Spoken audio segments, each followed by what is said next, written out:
In what will likely be KO of the year, Bud Crawford destroys Kell Brook with the right cross, timing him onto the front foot. An absolute devastating punch. Actually, my favorite punch in boxing is the front cross. If you're a southpaw, it's going to be your right cross. If you're orthodox, it's going to be your left cross. But it's my favorite punch in boxing. I think it's the best punch in boxing. And I think Kell Brook would agree with me.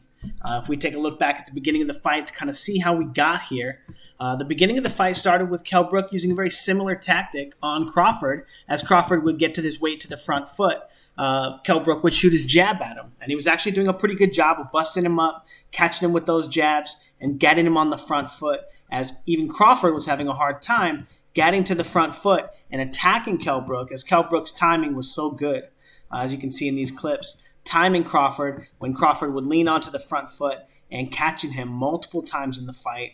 Actually, that was the story of the first three rounds, or the first two rounds at least, up until Crawford decided to switch southpaw. Now again, Crawford getting dominated on the front foot in the orthodox matchup here, getting hit. But one thing to point out, Brook doesn't have the best habit of setting his punches up. As you can see, Crawford getting a little bit of a timing for countering him here, as we're going to see later in the fight as well. But it wasn't until around the end of the second round that Crawford decided that he was going to change southpaw, and notice immediately controlling that lead hand, getting a look at him and controlling that lead hand that was giving him so many problems in their orthodox style. Oops, wrong clip.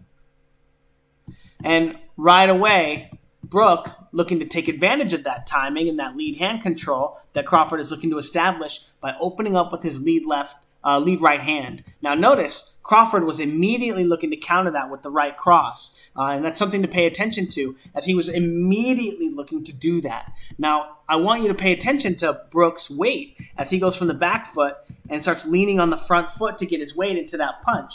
This is going to be the signal for Crawford to understand that that punch is even coming. Also, the cross.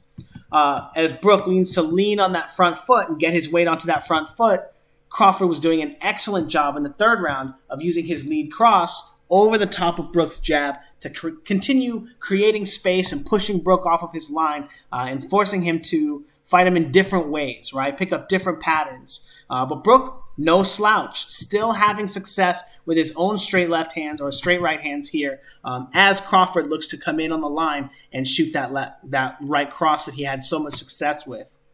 Now, again, Brook leaning on that front foot and trying to shoot that straight right hand, but giving Crawford that timing to kind of figure it out and understand that on that shoulder feint timing, as Brook starts to lean forward, he's telling Crawford that he's about to shoot that shot. So Crawford getting lots of opportunities to see that look as Brook continually uses that tactic of fighting off of that lead hand control and trying to nail him with that right cross. His straight right hand. So Crawford getting a lot of different looks at that shot, and seeing it many, many, many times. Again, because Brook doesn't have the foresight all the time to set up his offense with more feints and more probes and more positional changes. Again, getting to the front foot here with that straight right hand, pushing Crawford off of his line, but also getting walked into that same right cross over and over and over again. And as you can see here, Crawford doing an excellent job of feinting with the right hand and then coming with the left hand and then coming with the right cross right over Brook's guard. Again, that right cross really being an all-star for Crawford in this fight. Absolutely his best punch. Now again, timing Brook. As Brook goes from the back foot to get to the front foot, he's either going to throw a jab from this position or he's going to throw a right hand. As you can see, he's transferring his weight to the front foot, and Crawford was able to time him perfectly with that right cross and just blast him with just an excellent shot that, to be honest, was the end of the fight for Kell Brook. As once we got to this position, again, Crawford was just standing in front of him, teeing off with right hooks or right crosses here, just blasting him and dominating him on the line. And we have this excellent scene here.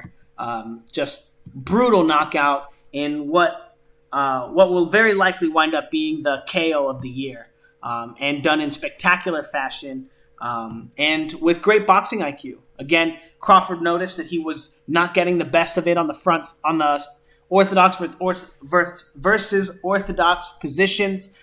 Brook was beating him with the jab, so Crawford switched southpaw, looked to control that jab, control that lead hand, and without any other way to feint and probe, Brook wasn't able to compromise Terence Crawford's position, and he was only able to throw his right hand as a follow-up to the lead hand control, and Crawford was able to catch him, again, with a spectacular right cross as Brook looked to make it to the front foot. Anyway, let me know what you guys think in the comments below.